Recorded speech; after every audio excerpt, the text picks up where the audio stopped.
हर्सुल प्राथमिक आरोग्य केंद्रात आरोग्य व्यवस्थेचा बोजवारा. डॉक्टरांच्या गैरहजेरीमुळे रुग्णांची उघडपणे फरफड. 3-4 दिवस आरोग्य केंद्र राम भरोसे. वैद्यकीय अधिकाऱ्यांची भेट, संबंधितावर कारवाईचे आदेश. दिग्रस तालुक्यातील हर्सुल येथील प्राथमिक आरोग्य केंद्रात आरोग्य व्यवस्थेची अक्षरशः वसाहत वाढल्याचे विदारक चित्र समोर आले आहे. गेल्या 3 ते 4 दिवसापासून वैद्यकीय अधिकारी गैरहजर असल्याने ग्रामीण भागातील गोरगरीब रुग्णांना उपचाराविना ताटकळत ठेवण्यात आले. सकाळी 9 वाजता तपासणी चिठ्ठी काढल्यानंतरही डॉक्टरच नसल्याने रुग्णांना तासनतास प्रतीक्षा करावी लागली. काही रुग्णांना तर डॉक्टरांच्या तपासणीशिवाय औषधे देण्यात आली.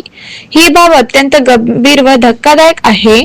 उपचारासाठी आलेल्या अनेक रुग्णांना निराश होऊन माघारी फिरावे लागले. हर्सुल प्राथमिक आरोग्य केंद्रात नियुक्त असलेले वैद्यकीय अधिकारी डॉक्टर ऋतुजा राठोड या सलग 2 ते 3 दिवस केंद्रात अनुपस्थित असल्याने रुग्णांना नाहक शारीरिक व मानसिक त्रास सहन करावा लागला. या गंभीर प्रकाराची माहिती नागरिकांनी दिग्रस येथील वैद्यकीय अधीक्षक डॉक्टर आशिष पवार यांना दिल्यानंतर त्यांनी तातडीने आरोग्य केंद्राला भेट दिली. तपासणी दरम्यान डॉक्टरांची गैरहजेरी स्पष्ट झाल्यानंतर संबंधित वैद्यकीय अधिकाऱ्यावर कारवाईचे आदेश देण्यात आले. तसेच येत्या 2 ते 3 दिवसात नवीन डॉक्टरांची नियुक्ती करण्यात येईल असे आश्वासन देण्यात आले.